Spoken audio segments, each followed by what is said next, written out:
So guys, आज की कहानी का नाम है थम्बलीना। चलिए स्टार्ट करते हैं।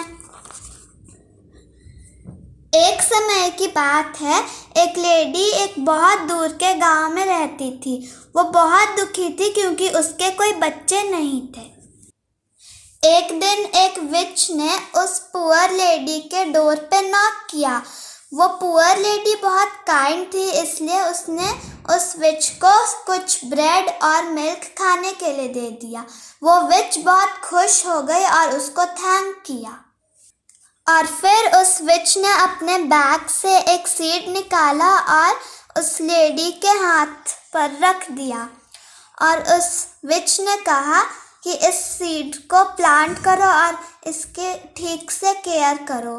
और उसने जैसे ही ये कहा और फिर वो अपने रास्ते निकल गई।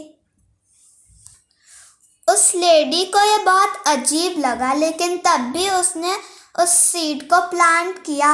उसने उसको पानी दिया और उसका अच्छे से केयर भी किया।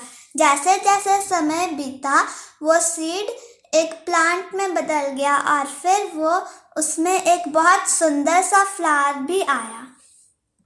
एक दिन वो फ्लावर खिल गया और वो लेडी बहुत सरप्राइज थी ये देखकर कि उस फ्लावर पे एक बहुत सुंदर सी लड़की बैठी हुई है और जो उस लेडी के थंब के जितनी ही बड़ी थी, इसलिए उसने उसका नाम थम्बलीना रख दिया। वो लेडी थम्बलीना से बहुत प्यार करती थी और वो उसको अपने बच्चे जैसा प्यार करने लगी। उसने गोल्डन थ्रेड्स से थम्बलीना के लिए एक ड्रेस बनाया और वालनट के शेल्स से उसके लिए एक बेड भी बनाया। एक दिन जब थम्बलीना सो रही थी, एक फ्रॉग ने आकर उसे जगा दिया और बोला कि मैं चाहता हूँ कि तुम मेरे बेटे से मैरी करो। पर थम्बलीना ने बोला कि मैं एक फ्रॉग से मैरी नहीं करना चाहती, और वो फ्रॉग दुखी दुखी वहाँ से चला गया। बहुत दिनों के बाद जब थम्बलीना जंगल में खेल रही थी, एक माउस आया और उसने उससे बोला कि तुम एक बहुत सुंदर लड़की हो, क्या तुम मेरे दो फ्रेंड से मैरी करोगी? पर उसने मना कर दिया। उस माउस ने उसको कन्विंस करने की कोशिश की, पर वो उसको मना नहीं पाया। एक छोटी सी बर्ड जो नियर बाय ट्री पे बैठी हुई थी, वो ये सब बातों को सुन रही थी। और जब वो माउस चला गया, वो बर्ड थम्बलीना के पास आई और उसने उससे बोला कि तुम मेरे साथ लैंड ऑफ फ्लावर्स चलोगी?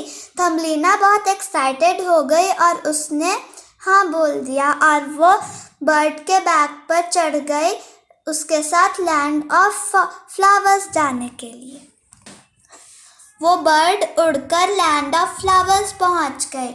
वो जगह बहुत सुंदर था और वहाँ चारों ओर बहुत फ्रेगनेंट फ्लावर्स थे।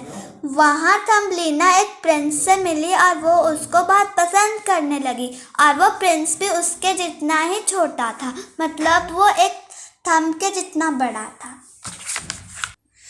थम्बलीना ने उस प्रिंस से मैरिज किया और वो दोनों बहुत खुशी खुशी रहने लगे।